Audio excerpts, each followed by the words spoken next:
राजस्थान कांग्रेस में अभी खींचतान खत्म करने का कोई ठोस फार्मूला तो सामने नहीं आया। हालांकि यह जरूर स्पष्ट कर दिया गया है कि मुख्यमंत्री अशोक गहलोत और सचिन पायलट में किसी एक को चुनना हुआ तो समर्थन गहलोत को है, जबकि सचिन सब कुछ समझते हुए भी कोई फैसला नहीं ले पा रहे।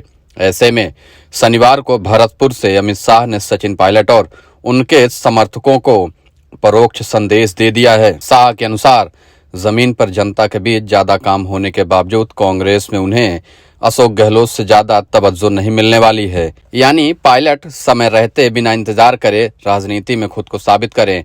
शाह ने इससे ज्यादा कुछ नहीं बोला, लेकिन इससे इनकार नहीं किया जा सकता कि पायलट अपनी अलग राह चुने या फिर किसी के साथ जाएं। इसका फायदा भाजपा को मिल सकता है। शनिवार को अमित शाह ने सचिन पायलट का नाम लेते हुए कहा कि कांग्रेस के भीतर सत्ता के लिए अशोक गहलोत के साथ उनका संघर्ष बेमानी है, क्योंकि नवंबर में होने वाले विधानसभा चुनाव में भाजपा 2/3 सीटों के साथ सत्ता में आ रही है।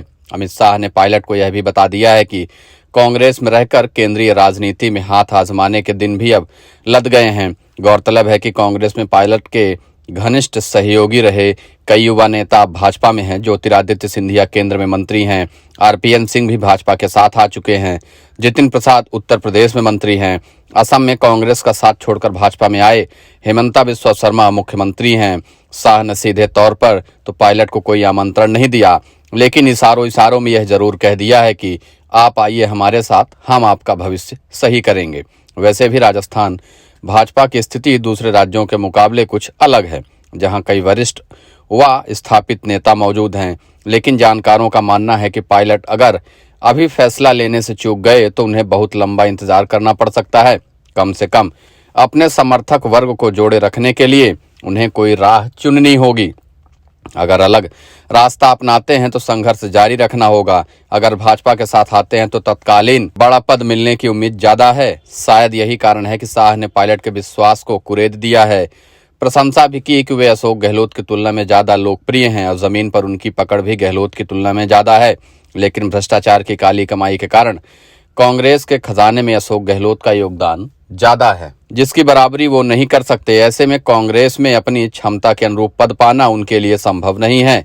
सचिन पायलट 2 दिन पहले घोषित रूप से वसुंधरा राजे सरकार के दौरान हुए भ्रष्टाचार के मुद्दे पर अनशन में बैठे थे, लेकिन सच्चाई यह है कि उनका निशाना मुख्य रूप से अशोक गहलोत की सरकार का भ्रष्टाचार ही रहा। इसके बाद कांग्रेस ने मध्य प्रदेश के पूर्व मुख्यमंत्री व पार्टी के वरिष्ठ नेता कमलनाथ को आगे कर सचिन पायलट को मनाने की कोशिश शुरू कर दी है। लेकिन अशोक गहलोत के अड़ियल रवैये के कारण कमलनाथ कितना सफल हो पाएंगे यह तो देखना होगा। लेकिन खास बात यह रही कि सचिन पायलट ने वसुंधरा सरकार को ही भ्रष्टाचार के मामले में आड़े हाथों लिया और इधर अमित शाह खुले तौर पर सचिन पायलट को भाजपा में आने का निमंत्रण भी दे रहे हैं। सचिन पायलट की राजनीतिक हैसियत का इसी से अंदाजा लगाया जा सकता है कि भाजपा के पूर्व मुख्यमंत्री के नाम पर सचिन पायलट ने इतना बड़ा बवाल किया, उसके बावजूद केंद्र के गृह मंत्री अमित शाह भाजपा के पूर्व राष्ट्रीय अध्यक्ष सचिन पायलट को भाजपा में शामिल कराने के लिए पूरी कोशिश में लगे हैं।